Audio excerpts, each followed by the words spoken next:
Активісти Нацкорпусу зірвали пропагандистську акцію російського консульства на Львівщині. Дипломати приїхали до села Заболотівці, щоб покласти квіти до пам'ятника російському поетові Олександру Пушкіну. Для створення пропагандистської картинки, за словами активістів, до Галицького села навіть звезли проросійських пенсіонерів. Місцеві жителі заблокували прохід до пам'ятника і нагадали представникам російської дипустанови про тисячі загиблих внаслідок російського вторгнення та злочини в окупованому Криму. Співробітники російського консульства відмовчались і покинули Заболотівці, прихопивши з собою квіти з червоними стрічками.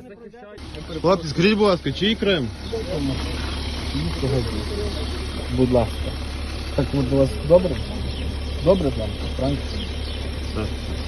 І можете забрати з Донбасу всяку таку наволоч і також разом з ними їх. Давайте, вас вже запрошують в ваш автомобіль.